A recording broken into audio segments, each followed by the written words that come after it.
Tonight, I'm going to share something I've never spoken of out loud. Not to my family, not even to my closest friends. Because when I finally tell this story, it feels like I'm summoning it back again. This is not just a ghost story. It is my encounter with something that lived in the silence, breathed in the darkness, and followed me everywhere I went. This is The Unseen Presence, my encounter with a spirit I couldn't see before we begin. Tell me, where are you watching from right now? Drop your country or city in the comments. I'd love to know. And if this story chills you to the bone, don't forget to hit that subscribe button and join the Dark Echoes family, where nightmares never sleep and shadows never lie. It began on a night like any other. The kind of night where the air feels heavy, but you can't explain why. I was lying in bed, scrolling through my phone, the dim glow of the screen painting shadows across my walls. Outside, the wind was dead still. The street below was silent. Nothing unusual, nothing at all. And yet, I heard it. A whisper. Faint. So faint I thought it was in my head. Just a hiss, brushing against my ear like someone leaned close and breathed out words I couldn't catch. I froze. My phone slipped slightly in my hand. The room was empty. I lived alone.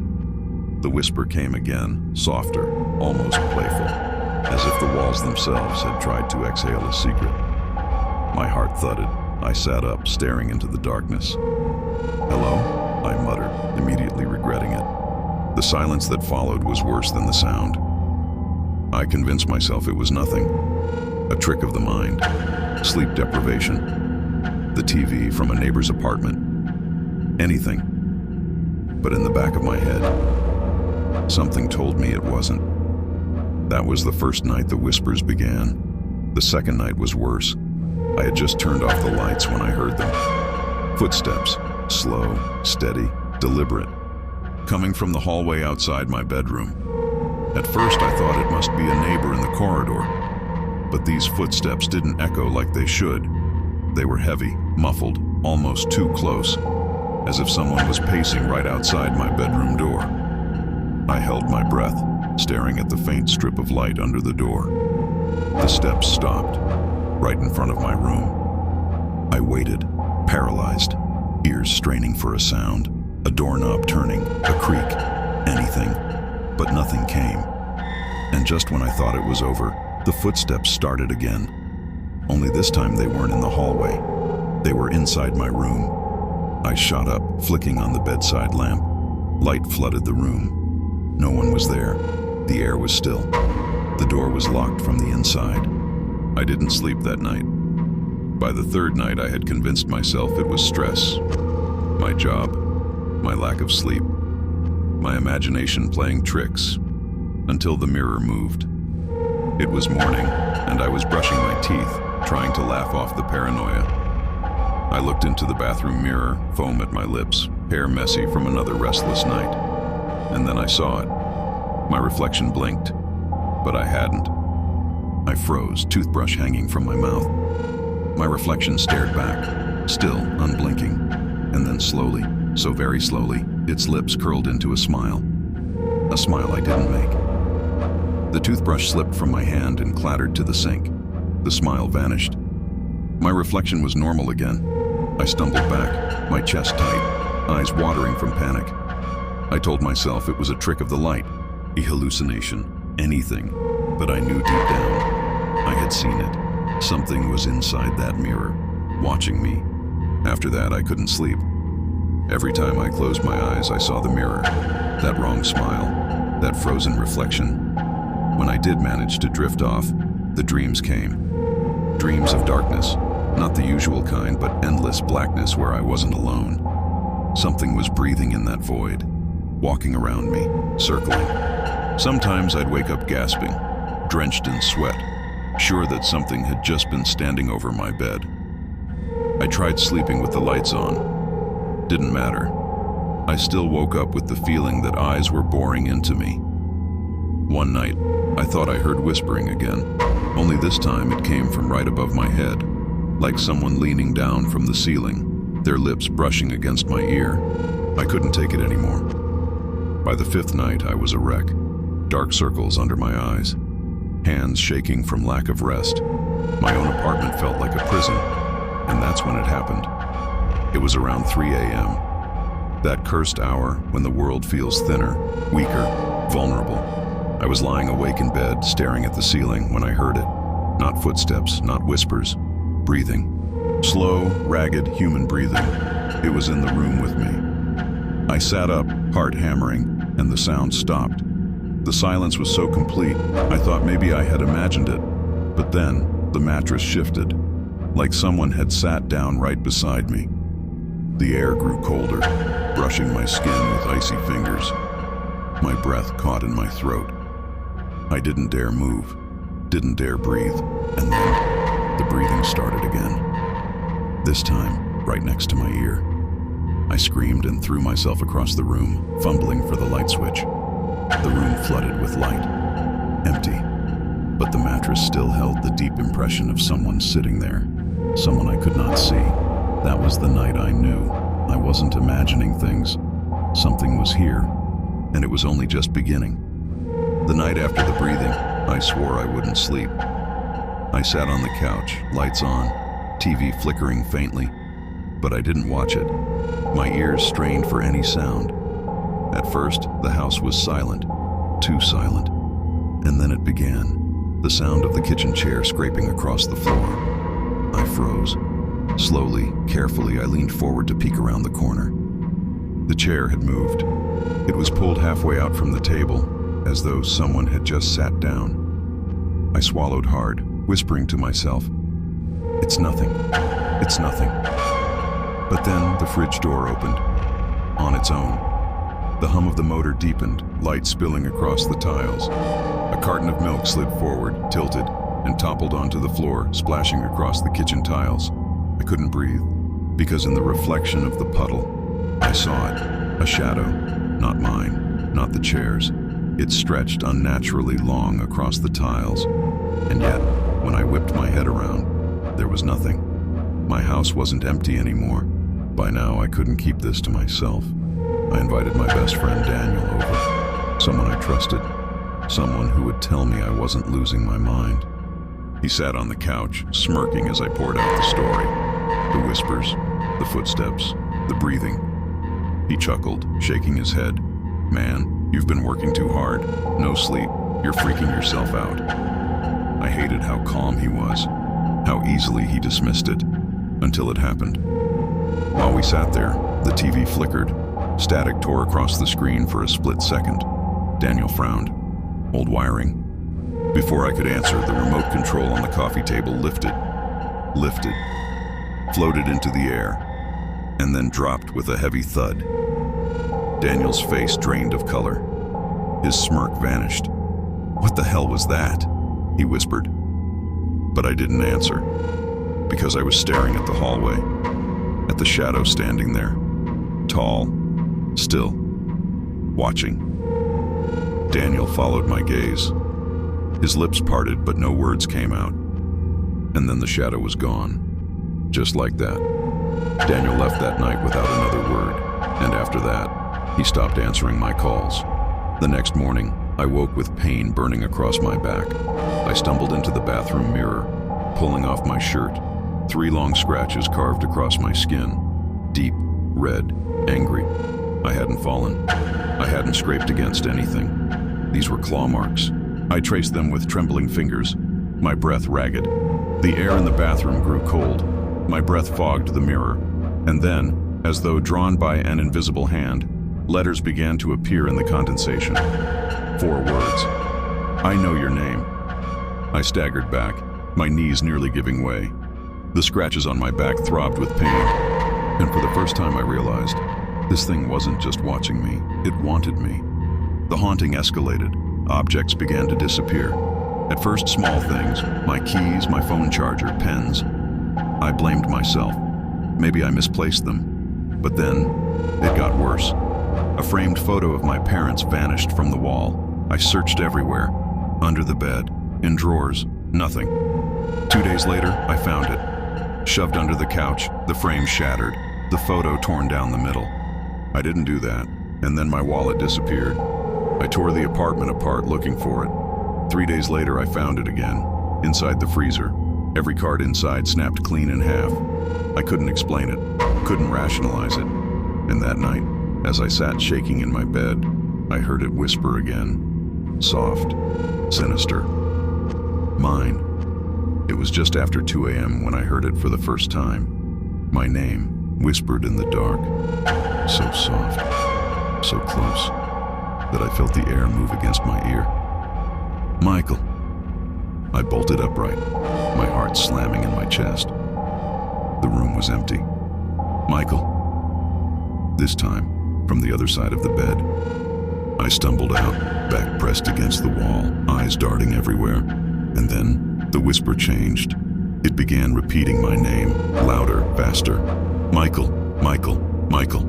Until it was no longer one voice, but many, dozens, hundreds, all overlapping, all chanting my name in a chorus of madness. I clamped my hands over my ears, screaming, but I could still hear it. My name filled the room, pressed against my skull, sank into my bones, and then silence. Complete. The kind of silence that crushes. And in that silence, a realization hit me. This spirit didn't just know me. It had claimed me. That night was different. The silence in my room was heavier, like someone had placed a thick, suffocating blanket over the air. At first, I thought it was just my imagination, until I felt it. A weight at the foot of my bed. Not like a cat, not like a pet, but heavy. Human. I couldn't see anything when I forced my eyes open, but I knew something was there. I could feel the mattress sink under its presence. The whisper returned closer than ever before.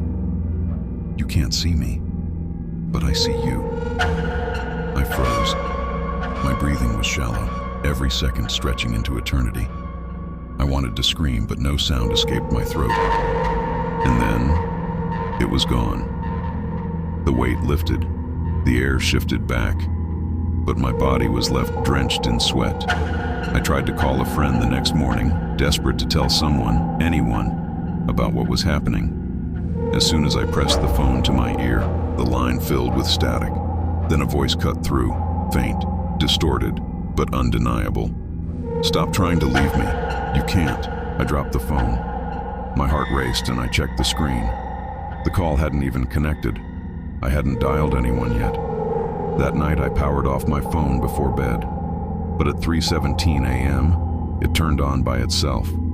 A missed call notification blinked across the screen. No number.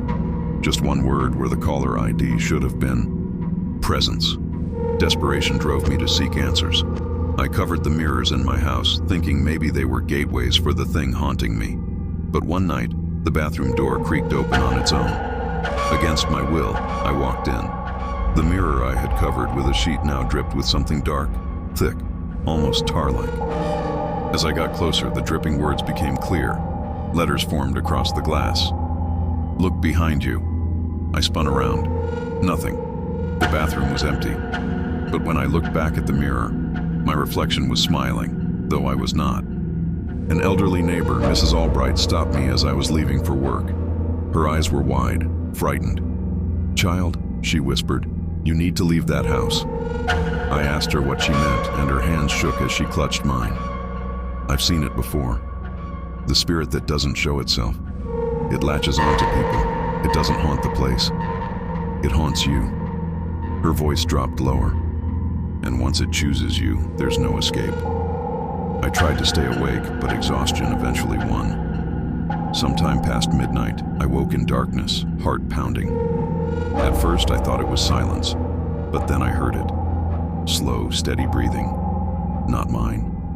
Louder, deeper. It was right beside my ear. I snapped on the bedside lamp. No one was there. The room was empty. But the impression of someone lying next to me remained pressed into the sheets. The presence hadn't just been watching anymore. Now it was sharing my space, my bed, my breath, my life. And for the first time, I realized it didn't just want me to see it. It wanted me to belong to it. I hadn't seen Daniel in days. He'd stopped answering messages, avoided my calls. the same way people avoid a broken thing they don't know how to fix. I thought maybe he'd cooled off. That fear and disbelief had driven him to distance. I was wrong. One afternoon, I found a message on my kitchen table. It was his handwriting, a quick scrawl on a napkin. "If anything happens, don't let it take you. Get help." No signature, no number. Just those 3 jagged lines, as if he'd left in a hurry. Panic rose like bile. I called him. Voicemail. I went to his apartment. His door was unlocked. The TV still hummed with the paused image of a documentary.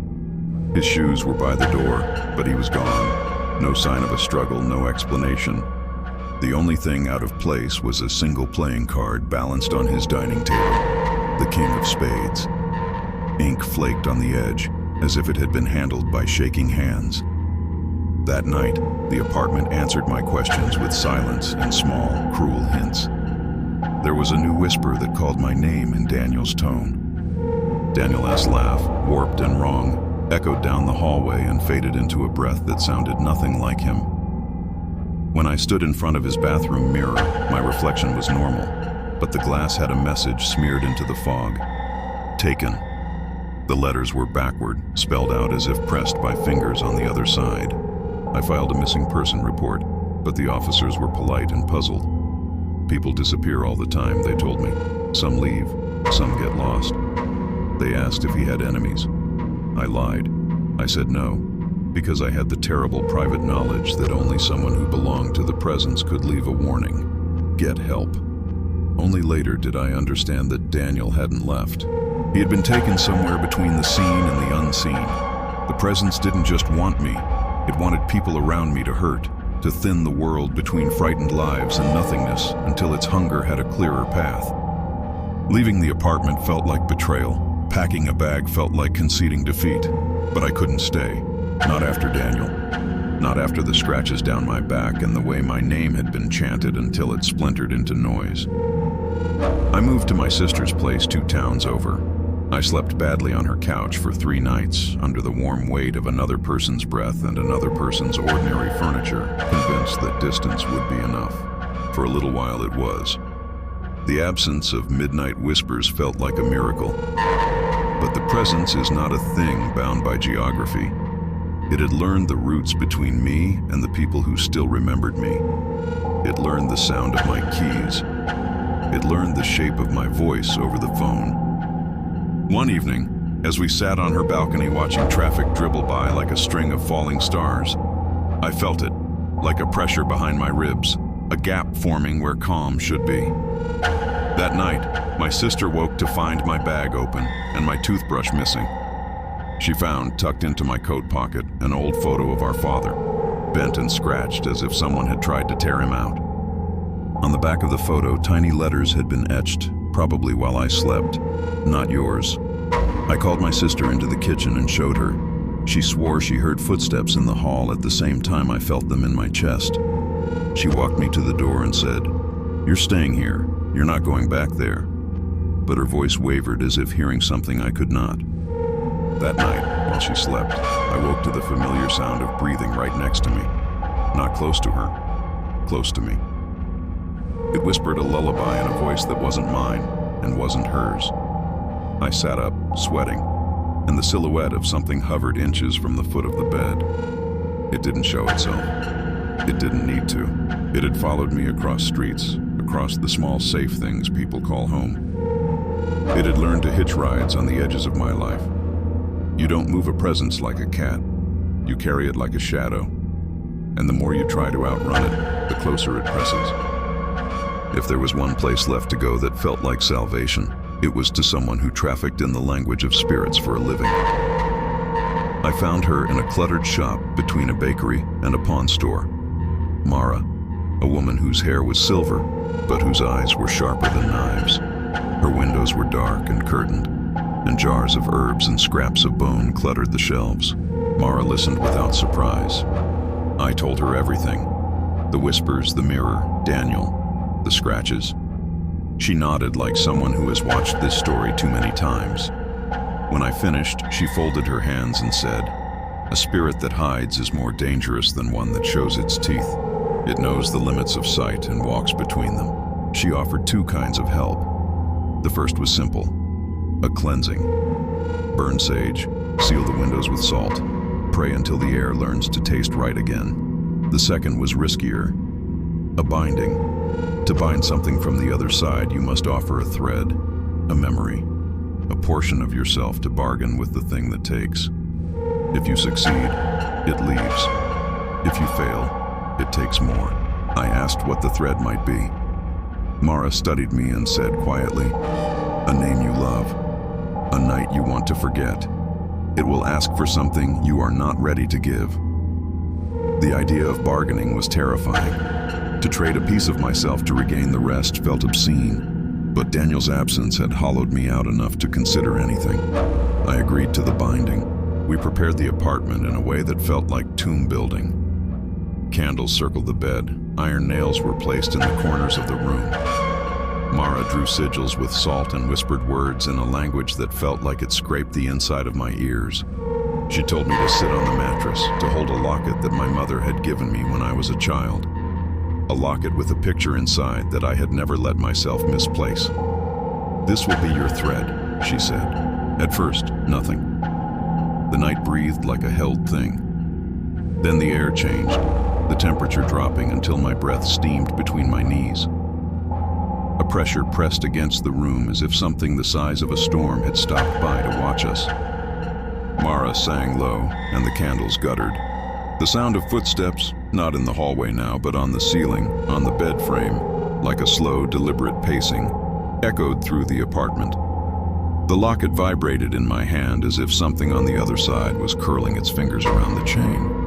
Then it spoke, not in words, but in a memory that flared behind my eyes. I saw my father standing under a streetlight, laughing in a way that used to feel like safety. The presence angled itself around that memory and bit into it with the smell of brimstone. It wanted the warmth between my ribs. The days when we used to drive past neon signs and the world felt less sharp. Mara's voice rose to a chant. The sigils thrummed. I felt the locket pull at my palm like a fish on a line. The presence offered me a bargain the way a predator offers a rabbit the idea of freedom if it will stop struggling. "Take this memory and leave him," it said without saying words. "Give me the warmth of that night, your father's laugh. I'll be gone. You'll be free." My throat closed. How do you put a price on what keeps you human? How do you peel a memory out like an old tooth and hand it to a thing that eats the soul? "Give it something lesser," Mara hissed. "Not what binds you to love, but a thing that can be let go." I thought of the locket. It contained an old photo and a prayer scrawled in a grandmother's hand. It was important, but not the essence of my father. It was a symbol. I clenched it like a child and whispered, "Take this." For a moment, the world seemed to breathe. The presence leaned into the offered thread, tasting the cheap metal, the paper, the worn image. It withdrew like a shadow sliding off polished wood. The temperature rose, the breathing slowed, and then the bed lurched. Something slammed against the apartment door with the force of someone huge and angry. I heard screams from the hallway, or maybe those were past echoes playing at the walls. The candle flames bowed as if a wind had passed through them. For a second, I felt the presence recoil, and then it adapted. Mara shouted the final words. The sigils flared. The locket, warm in my palm, snapped closed, sealed by something that felt like cold promise. For a heartbeat, the world was quiet. The breathing stopped, the weight lifted. I thought, with a childish, naive hope, that it was over. Freedom, as it turned out, was a word with fine print. Mara told me I had bought time. I had given it an offering, and in return, it had left my skin alone for a while. But when a thing like that takes something, it does not release the debt fully. It stores it, banks it, keeps it in the pocket of the world until it can cash out. In the days after the binding, the world seemed gentler. The house stopped whispering my name at 3 a.m. I slept. The scratches on my back paled into thin white lines. My sister's apartment felt like a sanctuary for a few weeks. I thanked Mara in cash and in a letter I never sent, and for the first time in months, I felt human again. Then small things started to go wrong in ways that felt like the tilt of a life being redirected. My left hand, the one I used to write with, began to falter. I would lift a cup, and my fingers would cramp.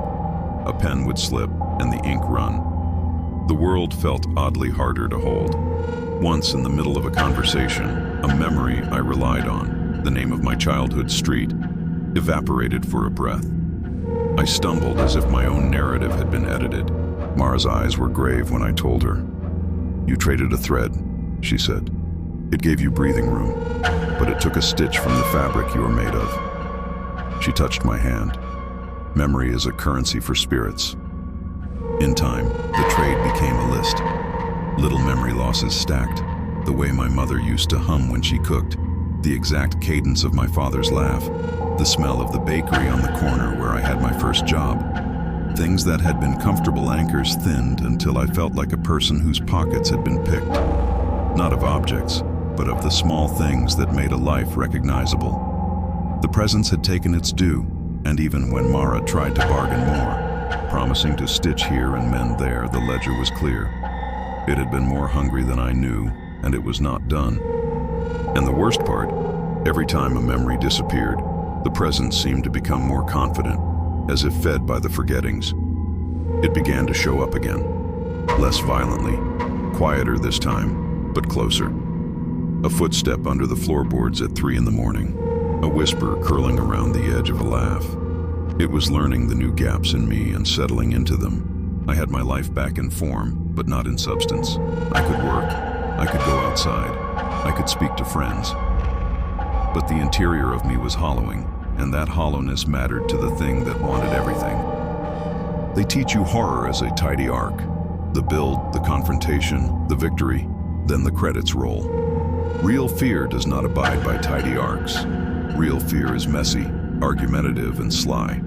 Months passed. I adapted to the new rules of my life. I learned to write down the things I could not trust myself to remember. I taped photographs to my mirrors. I recorded voices I feared I would forget. I made ritual lists, silly and desperate. Remember to call Mom. Try to recall the smell of the bakery. Don't go to sleep before midnight. This was not courage. It was bureaucracy. People asked if the haunting was over. I told them yes, because the truth, that the presence was quieter and more attached to my lost recollections, made their eyes widen into pity. Pity is real, and people do not like to keep being made uncomfortable. One night, alone in my small kitchen, I found an envelope pushed under my door. No stamp, no return address. Inside was a single photograph. Daniel, taken years earlier at a summer barbecue, glass in hand, smiling in a way I had not seen since. On the back, in the same tiny etched handwriting I had seen before, were 2 words: "I remember." My stomach dropped. I realized then that Daniel's disappearance had not been an accident, nor a punishment. The presence had not wanted to obliterate him. It wanted to use him. The photograph meant he still existed somewhere in the thickness of the world. Or worse, that he was being used as a tool to remind me of what was slipping. I tried to burn the photo in my sink, but the flame went cold as soon as it touched the paper. It lay there, unconsumed, like a message with too many hands. That night I sat on the porch while the city breathed, and the distant sirens stitched the neighborhood into indifferent noise. My phone buzzed, a message with no sender. "You are almost mine." I understood finally, in a way that felt like ice in my marrow, that the binding had been a transaction, not a cure. The presence had accepted my offering. It had given back the right to breathe for now, but it had not left. It had merely transformed how it claimed me. Where once it haunted with footprints and sharp marks, now it haunted with absences. The things I could no longer reach inside myself, the tiny anchors that kept me anchored to the person I once was. And in those gaps, it lived. On my last night in that apartment, the one I thought of as the place where it had started, I slept with a notebook open and a pen ready. If memory is currency, then I would be a miser. I would list everything I could think of, pinning the world to paper. I would collect my days like coins and store them under glass. At 3:03 a.m., the familiar weight pressed down at the foot of my bed. The breathing came like an old tune. I did not scream. I wrote. My hand moved slower and slower, while the presence watched. I wrote the smell of rain from my childhood summers, the first song I learned on the radio, the shape of my mother's wedding band, the color of the dress she wore to my graduation. With each line, a small relief came, or maybe a small theft. The presence hummed contentedly, as if reading along. When I wrote the last memory I could still reach, the color of Daniel S. jacket from that old photo, the pen slipped and left a blot of ink like a black star on the page. The room cooled, the weight eased. I do not know if it was mercy or malice that came next. I do not know if they are different. At dawn, there was an emptiness, like a held breath. The apartment smelled ordinary. Sunlight found the coffee on the counter. The world assembled itself into normal shapes and normal rules. I felt something lift from my chest and, for a moment, a fragile hope warmed the edges of me. But as I stood to leave, to walk a path of small, deliberate steps into a life I had rebuilt without certain pieces, I caught my reflection in the window, and the hair on my arms rose. For in the glass, behind my shoulder, a darkness opened like a mouth. Not a face, not a thing that could be stared down, but a suggestion of presence, the empty space that told you someone had just left. And inside that space I saw, briefly, another figure. Daniel, pale, eyes too wide, lips moving around words I could not hear. He turned his head, and his eyes met mine through distance and glass, and the look he gave was not one of rescue. It was the look of someone who lives in a place where people are thin and windblown, and who has learned to keep calling names to anchor them back. When I blinked, he was gone. I walked away with a pocket full of paper and an erasure of myself.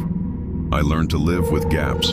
I learned to tape photographs to the inside of drawers. I learned how to make life resistant to forgetting. I learned to sleep with the light on sometimes, and with the curtains drawn other times.